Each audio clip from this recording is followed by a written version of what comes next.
अब आदरणीय गरीबदास साहिब जी क्या कहते हैं कि हम तो अनजान बुद्धि के प्राणी थे और इस काल को भगवान बना बैठे, मन को इस काल को भगवान मानने बैठ पति मान लिया। कहते हैं उत्तर दक्षिण पूर्व पश्चिम तू फिर दाड़े दाड़े नु, ये सर्व कला सतगुरु साहेब की हरि आए हरि आने नु। तुम भगवान ढूंढते फिर रहे हो, वो हरि वो कबीर, हरि कबीर परमात्मा अमर पुरुष हरियाणा में आए थे भाई, मुझे मिले गांव छुड़ानी जिला दद्दर हरियाणा में, और तुम कह रहे हो परमात्मा निराकार है, अटपट मार रहे हो। तो क्या बताते हैं, मत दे दी है बाल्यम बैरे नु, मत दे दिए बाल्यम बैरे नु, मत दे दी बैरे नु, मत दे दिए बाल्यम बैरे नु। आत्मा रो रही है, इतना ज्ञान परमात्मा ने बताया, और यो मन इस आत्मा को ऐसे मिसगाइड रखता है, मूर्ख बना रहा है, सच्चे ज्ञान को सुनने को तैयार नहीं, और इस झूठे ज्ञान को कितना बता दिया सारा स्वीकार। कोई एक व्रत रखता है उसको बता दिया, दूसरा भी रख ले वो भी शुरू कर दिया। कोई साला सर जाता है उसको बता दे कि वहां वैष्णो देवी भी जाना चाहिए, वहां भी चला जा। और कोई ये कह दे ये सब शास्त्र विरुद्ध साधना है, देखो प्रमाण, इन साधनाओं से मोक्ष नहीं, कहीं प्रमाण नहीं, और कति नहीं मानना फिर अड़ जा, कति अड़ियल घोड़े की तरह ना, ये किसी ने बता दिया।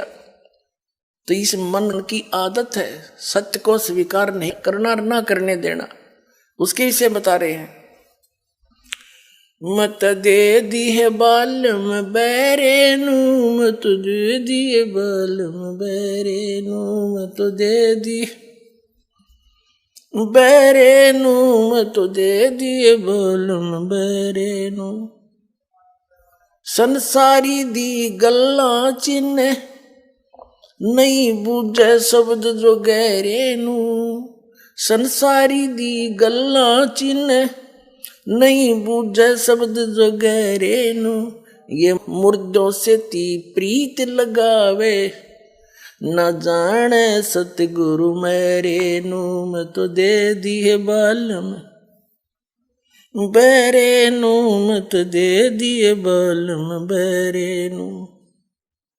श्वेत छत्र सिर मुकुट विराज देखत ना उस चेहरे नु, श्वेत छत्र सिर मुकुट विराज देखत ना उस चेहरे नु। ऊंची थलियां खेती बोवे ये भूल गए निज डेरे नु, ऊंची थलियां खेती बोवे ये भूल गए निज डेरे नु, मैं तो दे दी बैरे नु, मत दे दिए बालम बैरे नु। ये संसार समझदा नाही कहंदा श्याम दोपहरे नु, ये संसार समझदा नाही कहंदा श्याम दोपहरे नु। गरीब दास ये वक्त जात है रोवोगे इस पैरे नु, गरीब दास ये वक्त जात है रोवोगे इस पैरे नु, मैं तो दे दी है बालम बैरे नु, मैं तो दे दी है बालम बैरे नु, मैं तो दे दी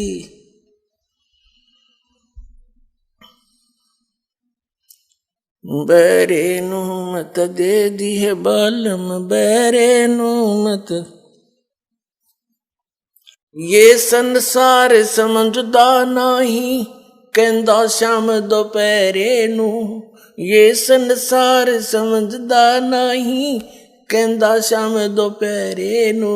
गरीब दास ये वक्त जात है रोवोगे इस पैरे नु, गरीब दास ये वक्त जात है रोवोगे इस पैरे नु, मैं तो दे दी बालम बैरे नु, मत दे दिए बालम बैरे नु। अब क्या बताते हैं आदरणीय गरीबदास साहिब जी कि ये मन आत्मा अब रो रही है कि संसारी दी गल्ला जिने न बूझे शब्द जो गहरे नू, इस गूढ़ ज्ञान को स्वीकार करता नहीं, न इसमें गहराई में जाता। और किसी चलते फिरते ने किसी ने कह दिया वहां माथा टेका बेड़ा पार हो जाएगा, उस तालाब में नहा ले मुथरावाड़े में बेड़ा पार हो जाएगा, वहां पहुंच गया फदड़ फदड़ और परिक्रमा ला दे उसकी चौगर देगा गिरिराज की, बेड़ा पार हो जाएगा। वो तो बेड़ा गर्क होगा, उसके चारों तरफ घूमते करोड़ों जीव मरेंगे और लाभ एक भी को नहीं। क्यों? क्योंकि श्रीमद् भगवत गीता में कई प्रमाण है, गोवर्धन के चक्कर लाइयो।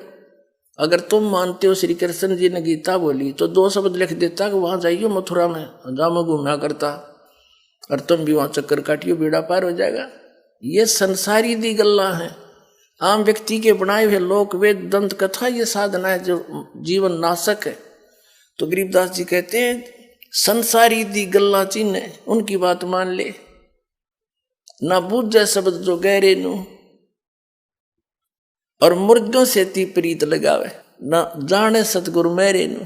जो संत किसी गांव में बैठे थे बनी में, वो पिछले पूर्व जन्म के पुण्यकर्मी थे, आगे भक्ति उनकी थी नहीं, एक आधा किसी का झाड़ा झपटा ला दिया, कुछ राहत मिल गई, अब उसकी समाधि बनाकर सारा गांव पूज जाए उसने। भले आदमी हो, जैसे कोई वैद्य था, मान लो तुम्हारी बात बड़ी करते हो, संत बहुत अच्छा था, राहत देता था। अब जैसे कोई डॉक्टर है, अच्छा वैद्य है और बढ़िया दवाई देता है, आराम हो रहा है, ठीक है, फिर उसकी मृत्यु होगी, मरने के बाद उसकी समाधि बना ले, यादगार बना ले, उसका चित्र ला ले, और फिर वहां जाओ मत्था टेकन, हमारा रोग नाश कर दो। क्या वो पत्थर की मूर्ति बता देगी दवाई कौन सी चाहिए आपको, या ट्रीटमेंट कर देगा? वैसा ही वैद्य अपने वर्तमान का ढूंढना पड़ेगा, जो कि आज वर्तमान में ये औषधि रखता हो। तो आज वर्तमान में सर्व प्रकार से संपन्न, all in respect complete course इस आत्म कल्याण का इस दास के पास है परवाल आश्रम, और यहाँ और कल्याण कराओ।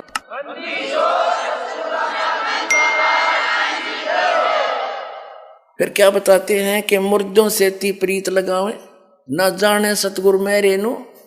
जिंदा सतगुरु आपका मिल रहा है उसको नहीं पहचानते। फिर क्या बताते हैं,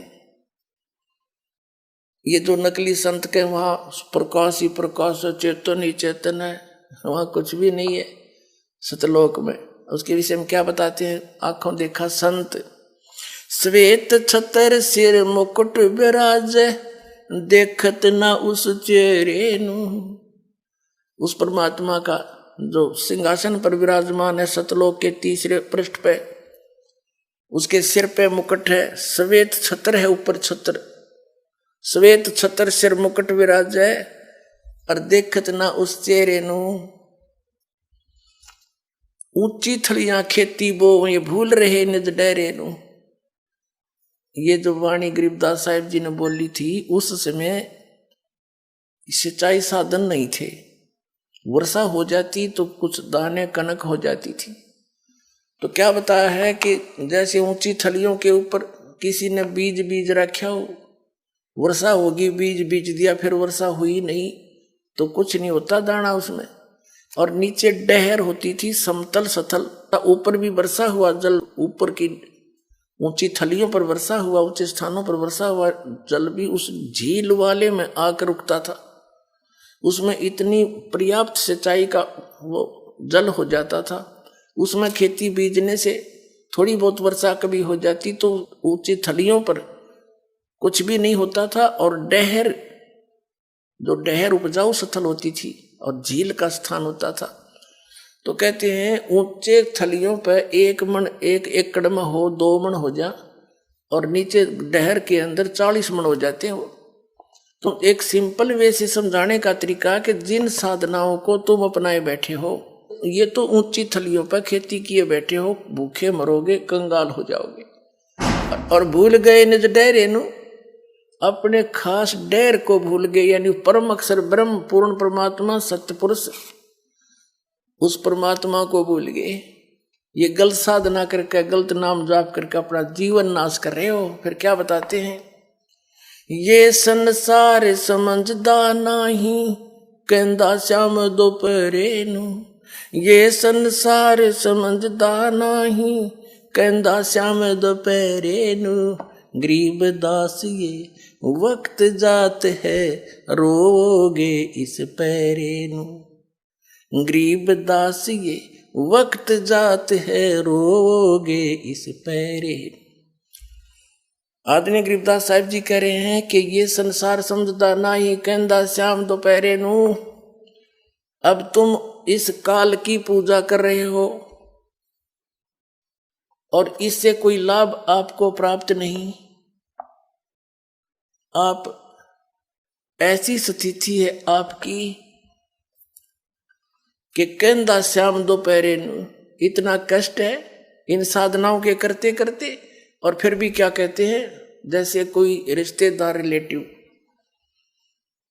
और हॉस्पिटल में मिल जाते हैं और दोनों किस लिए जा रहे हैं, किसी का बेटा बीमार, किसी की बेटी या किसी की पत्नी या खुद दुखी, तो वहां भी मिलते हैं तो क्या कहते हैं, हेलो क्या हाल है, अब ठीक ठाक, मौज हो रही है, हॉस्पिटल में मौज है, दोनों दुखी। फिर कोर्ट में मिल जाते हैं, कचहरियों में, और वहां भी हैंडशेक करते हैं और सुनाओ क्या हाल है, अब ठीक है, मौज हो रही है। कोर्ट में मौज का के काम सारे घी बधीरे उड़े वहां पर। तो हमने ये मौज कर्ण की, हमारे पास वास्तव में वो सुख है नहीं। आपकी यहाँ पर इस काल के लोक में ऐसी स्थिति है जिसको तुम इस झूठे सुख को सुख है ये मान रहा मनमोद, ये सकल च बीना काल का कुछ मुख में कुछ बोध। आज सर्व संपन्न दिखाई देता है और कल न जाने उस परिवार के परिवार पर क्या बिजली गिर जा, एक सदस्य मर जा, दो मर जा, परिवार का परिवार नाश हो जा। यहाँ के राजा और महाराजा 1 मिनट में खत्म हो जाते हैं। जैसे पोलैंड देश का एक पूरा कैबिनेट, पूरे मंत्री 95 क्षणों में एक जहाज में बैठे जाते किसी मरे की शोक व्यक्त करने के लिए, और वो एक्सीडेंट हो गया, वो सारे खत्म हो गए। बता, प्रधानमंत्री तो ज्यादा सुखी आप नहीं हो गए और उसकी अब रेनमेट 1 सेकंड का नहीं भरोसा। तो यहाँ कहते हैं तुमने तो आपकी ऐसी स्थिति है जैसे कोई शराब पी रखी हो, अच्छा नशा हो रहा हो, और दोपहर यानी 12 बजे के आसपास बाहर जून के महीने में हरियाणा, पंजाब, राजस्थान, उत्तर प्रदेश का युवा क्षेत्र हो और बाहर पड़ा हो कि धूप में है, उसका पसीना हो रहा, सारा रेत में खराब हो रहा, मिट्टी लगी पड़ी है, और उसको कोई अरमू में जागा रहे, कोई उसको कहे भाई उठ, ये गलत स्थान पर है, तो दुखी हो रहा, चल तुझे वहां वृक्ष के नीचे बैठा देता हूं, वो कहता छोड़ दे, मौज हो रही है। यह स्थिति अपनी है भी। कबीर परमात्मा कहते हैं तुम इस काल के लोक ने छोड़ के और चलो सतलोक में।